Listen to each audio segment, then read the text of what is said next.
ब्राह्मण परिवार में पैदा हुए, एक श्लोक जो सबसे ज्यादा पसंद हो आपको, रामायण की कोई चौपाई जो सबसे ज्यादा आपकी पसंदीदा हो और जब लगता हो कि भाई कष्ट का समय है तो याद करते हो और गुनगुनाते हो?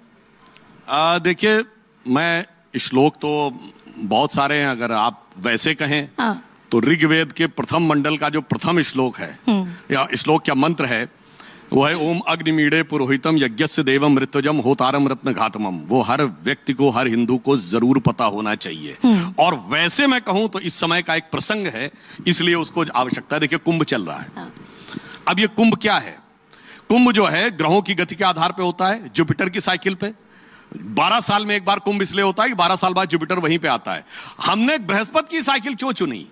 क्योंकि बृहस्पति सबसे बड़ा ग्रह है, उसकी ग्रेविटी सबसे ज्यादा है। और अब ये साइंस को पता है कि हमारे सौरमंडल के बाहर से जो एस्टेरॉइड्स आते हैं उसको अपनी स्ट्रॉन्ग ग्रेविटी से गुरु खींच लेता है, इसलिए हम बचे रहते हैं। और ये समझिए, ग्रेविटी की जो हिंदी, संस्कृत या अधिकांश भारतीय भाषाओं में शब्द क्या है? गुरुत्वाकर्षण। वो गुरु से ही बना हुआ है। अब मैं आपसे पूछना चाहता हूं, ये बात मैं पहले बोल चुका हूं मगर मैं इस श्लोक के लिए दोबारा बोल देता हूं।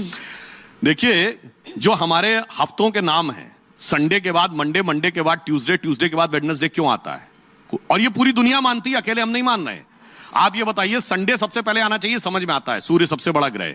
अगर साइज में हो तो सूर्य के बाद बृहस्पति है, फिर बृहस्पति के बाद शनि है, तो संडे के बाद थर्सडे आना चाहिए। अगर प्रॉक्सिमिटी से हो तो सबसे नजदीक बुध है, बुध के बाद शुक्र है, फिर मंगल है। मगर ये सूर्य के बाद चंद्रमा, फिर मंडे के बाद ट्यूसडे इसलिए आता है कि जो वैदिक ज्योतिष है उसमें एक होरा होता है, यानी दिन के 12 पार्ट्स हैं। अहोरात्रि, अहोरात्रि में से आप आओत्रा हटा दे तो होरा आता है। उसी से ग्रीक लैटिन में हॉरोस्कोप आया है। अंग्रेजी का आवर शब्द होरा से बना है। तो जब आप सूर्य की होरा निकालेंगे तो 25वें घंटे में जो होरा आएगी, यानी नेक्स्ट डे फर्स्ट आवर की, वो चंद्रमा की आएगी। उसके बाद निकालेंगे तो नेक्स्ट डे फर्स्ट आवर की मंगल की आएगी। उसके आगे बुध की आएगी। अब कोई कहे भैया इतनी तो हमने वैदिक एस्ट्रोलॉजी समझी नहीं।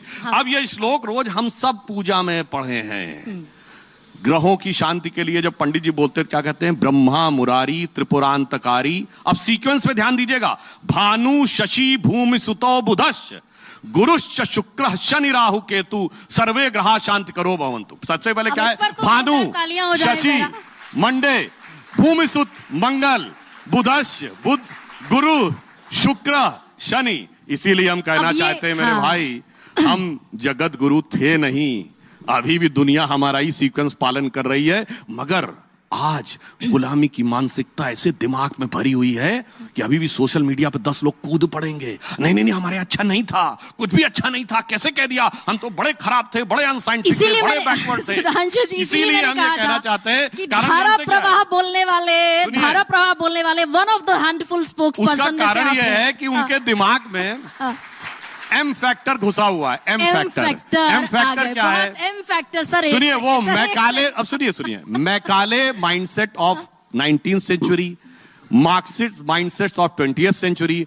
और कुछ भी आप सोच रहे होंगे तो आपकी बुद्धिमत्ता पे मुझे पूरा भरोसा है।